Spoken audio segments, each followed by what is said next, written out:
The man never saw it coming. He'd assumed that reincarnating as a prince would mean living the good life, but the moment he woke up, he was expected to order the execution of a witch. Oliver, his finance minister, stood before him respectfully, waiting for him to announce the verdict. As someone from another world, James couldn't stomach the idea of casually taking a life. Thinking on his feet, he claimed he was tired and would pass judgment another day, but before the words had even settled, his head knight Carter blocked his path, insisting the witch had to die immediately, otherwise other witches might break her out. Carter was loyal to a fault but hopelessly narrow-minded, so James threw the question back at him with a smirk. Was Carter scared? He suggested that if more witches showed up, they could round them all up at once. Back in his chambers, James sorted through the memories flooding his mind and realized just how precarious his situation was. The king of Grey Castle had issued a decree. His 5 adult children would each govern a territory, and after 5 years, whoever ruled best would become the heir. The problem was, James had drawn the short straw. Border town was the worst territory of the 5, and the king hadn't placed any restrictions on how they competed, which meant James not only had to turn around this backwater town, but also watch his back for assassination attempts from his siblings.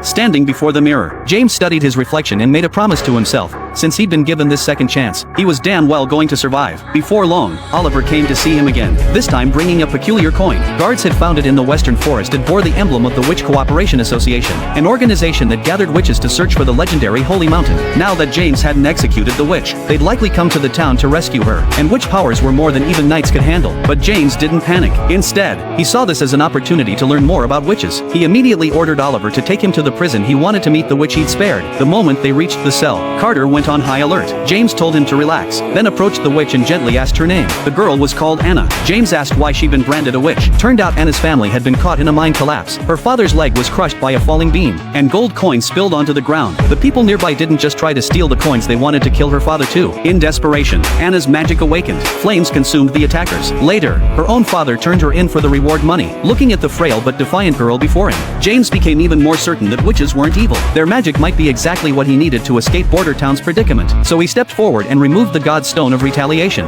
wanting to witness a witch's power firsthand.